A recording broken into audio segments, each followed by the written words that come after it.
अगर आप पहली बार जितिया व्रत रख रहे हैं तो आपको किन किन बातों का ध्यान रखना है, किस तरह से अपना व्रत प्रारंभ करना चाहिए और किस तरह से आपको अपना व्रत खोलना चाहिए। तो सबसे पहले जान लेते हैं तिथि और शुभ मुहूर्त के बारे में, फिर मैं आपको बताऊंगी पूजा विधि के बारे में। साल 2023 में इस बार 6 अक्टूबर शुक्रवार के दिन जितिया व्रत है और इसी दिन महालक्ष्मी व्रत भी समाप्त हो जाएंगे।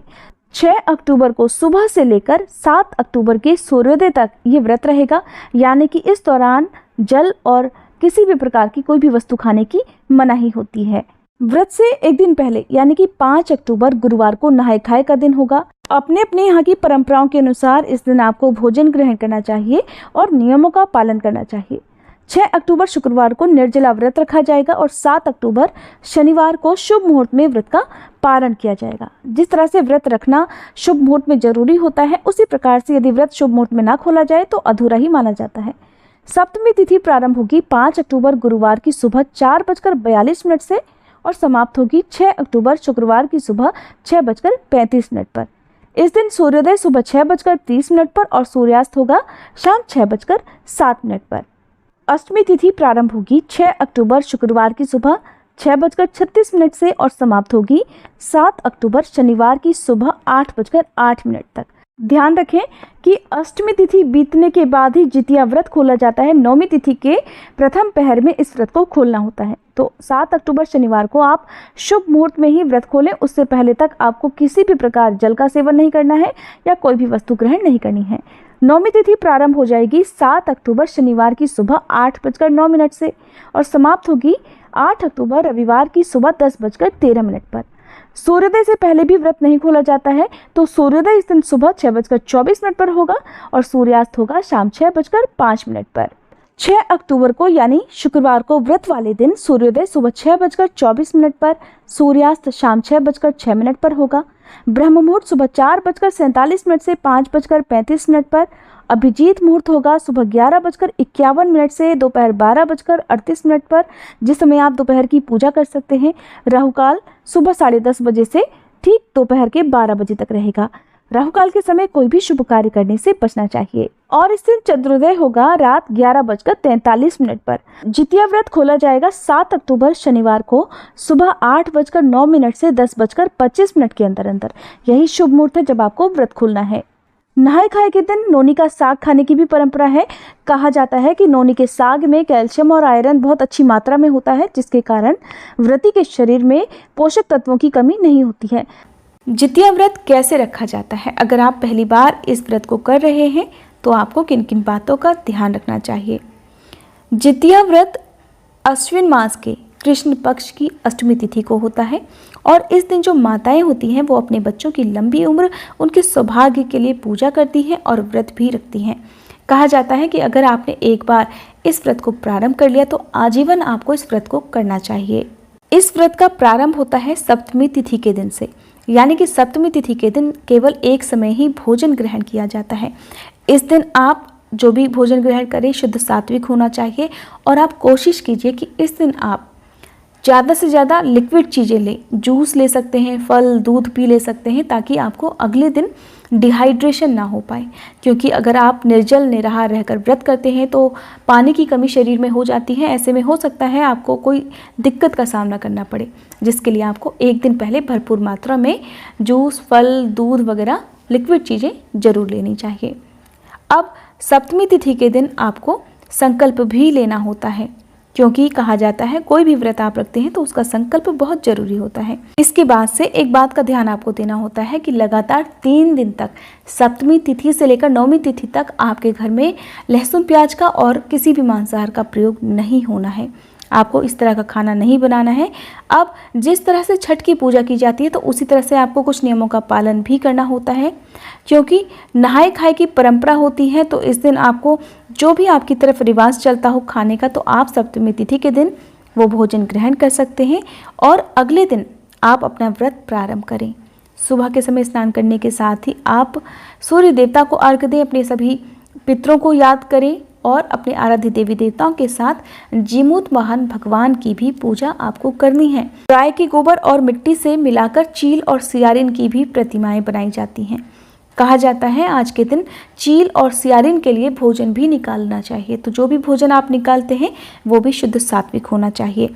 कहा जाता है जितिया व्रत में चील और सियारिन का अगर आशीर्वाद आपकी संतान को प्राप्त हो जाता है तो आपकी संतान दीर्घायु होती है। साथ ही ऐसे बच्चों में किसी भी तरह की कोई भी कमी नहीं होती और ऐसी संतान हमेशा अपने माँ बाप का और अपने कुल का, अपने देश का नाम रोशन करती हैं। जितिया व्रत रखने से पहले सप्तमी तिथि को नोनी का साग भी खाया जाता है। कहते हैं कि नोनी का जो साग होता है उसमें कैल्शियम और आयरन बहुत ज़्यादा मात्रा में होता है, जिसके कारण व्रत रखने वाली महिलाओं को शरीर में पोषक तत्वों की कमी नहीं होती है। इसलिए अगर आपकी तरफ ये रिवाज है, ये परंपरा है कि नोनी का साग आपको व्रत से एक दिन पहले खाना चाहिए तो आप जरूर खाएं। व्रत करने वाली महिलाएं व्रत के पारण के बाद जितिया का लाल रंग का धागा गले में पहनती हैं। कुछ लोग कौड़ी भी पहनते हैं, क्योंकि जितिया व्रत बहुत कठिन व्रतों में से एक माना जाता है। इस व्रत में बिना पानी पिए, बिना भोजन ग्रहण किए, कठिन नियमों का पालन करते हुए व्रत किया जाता है। तो इसके लिए जो महिलाएं प्रेग्नेंट हैं या फिर अगर किसी भी महिला को किसी भी तरह की कोई भी बीमारी है तो उन्हें इस दिन व्रत रखने से बचना चाहिए। अगली बात, अगर किसी भी महिला को व्रत रखते समय पीरियड आ जाए तो आपको क्या करना है कि आप व्रत भी रखें, आप पूजा भी करें, लेकिन आपको खुद पूजा नहीं करनी है। आप अपने घर में जो भी सदस्य हैं जो व्रत की कथा कह सकता है, सुना सकता है आपको, आप उनसे करवा लीजिए। अपने नाम की पूजा आप दूसरों से करवा सकते हैं, तो इसका भी पुण्य आपको प्राप्त होता है। लेकिन कहते हैं कि आपको अगर एक बार आपने जीवन में ये व्रत प्रारंभ कर लिया तो फिर आपको छोड़ना नहीं चाहिए। लेकिन ये नियम उन लोगों के लिए नहीं है जो किसी भी तरह से बीमार हैं, प्रेग्नेंट हैं, तो वे लोग आज के दिन केवल पूजा भी कर लें तो उन्हें व्रत के जितना ही पुण्य की प्राप्ति होगी। बस आप माता रानी से, जीमूत वाहन से प्रार्थना करें कि वे आपके बच्चों की रक्षा करें, आपके बच्चों के साथ साथ दूसरी माँओं के बच्चों की भी रक्षा करें। अगर आपके बच्चों को बहुत जल्दी नज़र लगती है तो नज़र से बचाने के लिए आज के दिन आप लाल रंग का या काले रंग का धागा पूजा में रखें और फिर उसे पूजा समाप्त होने के बाद नवमी तिथि के दिन अपने बच्चों के गले में पहना सकते हैं। ऐसा माना जाता है ये सुरक्षा कवच के रूप में बच्चों की रक्षा करता है। अष्टमी तिथि के दिन जितिया व्रत की पूजा की जाती है प्रदोष काल के समय। प्रदोष काल का समय होता है सूर्यास्त से 45 मिनट पहले और 45 मिनट बाद का समय। तो इस दिन आप क्या करेंगे कि आपने व्रत तो किया है तो सुबह स्नान करने के बाद आप शाम की पूजा से पहले एक बार फिर से स्नान कर लीजिए और फिर सबसे पहले आप गाय के गोबर से जिस जगह पर भी आपको पूजा करनी है वहाँ पर थोड़ा सा आप गाय के गोबर से लीप दीजिए और एक छोटा सा तालाब भी वहाँ पर बना लें। उस तालाब में आप थोड़ा सा पानी भी डाल दें। तालाब के पास में ही पाकड़ की डाल लाकर, पाकड़ एक पेड़ होता है, उसकी एक टहनी तोड़कर आप उस तालाब में खड़ा कर दीजिए। आप मिट्टी का गमला भी रख सकते हैं। पाकड़ की जो टहनी है उसी के पास में आपको जीमूत वाहन की मिट्टी से या फिर कुशा से निर्मित मूर्ति की स्थापना भी करनी होती है। आप जीमूत वाहन को तिलक लगाएं, धूप, दीप, अक्षत, फल, फूल, माला चढ़ाएं। इसके बाद मिट्टी और गाय के गोबर से मादा चील और मादा सियार की मूर्ति भी बनानी होती है। फिर उन दोनों के मस्तक पर लाल सिंदूर का टीका लगाना होता है और चील और सियारिन से आपको अपने वंश की वृद्धि और प्रगति के लिए प्रार्थना करनी होती है। आज के दिन बांस के पत्रों से पूजा की जाती है। साथ ही इस दिन जीवित पुत्री का व्रत की कथा आप अपने बच्चों को भी सुना सकते हैं। जितिया माता की पूजा शाम के समय की जाती है और इस दिन अगर आप किसी नदी के किनारे जाकर पूजा करेंगे तो बहुत शुभ होगा।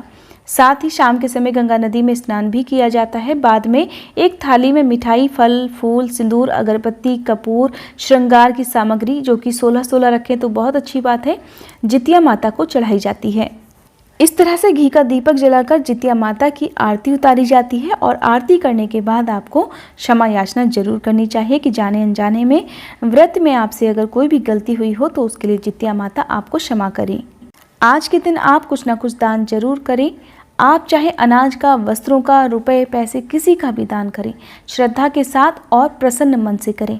आप चाहे अपने बच्चों के हाथों से भी कुछ ना कुछ दान करवा सकते हैं। अब मैं आपको बता देती हूँ कुछ विशेष बातों के बारे में जिनका ध्यान आपको व्रत के दिन रखना है। यानी कि सप्तमी तिथि के दिन आप जो भी भोजन बनाती हैं उसे अपने घर की छत पर चारों दिशाओं में रखना होता है और इसके साथ ही आपको नवमी तिथि के दिन भी चील और सियारिन के लिए कुछ ना कुछ भोजन जो भी आप अपने लिए बना रही हैं या भोग में लगाने के लिए बना रही हैं उसे भी आपको अपनी छत पर रखना चाहिए। इस तरह से अगर आप जितिया व्रत सच्चे मन से और सभी नियमों का पालन करते हुए रखती हैं तो आपकी संतान को कभी भी कोई दुख नहीं होता और ना ही ऐसी माताओं को अपने जीवन में कभी संतान का वियोग सहना पड़ता है। तो ये थी आज की वीडियो। उम्मीद करती हूँ ये जानकारी आपको पसंद आई होगी।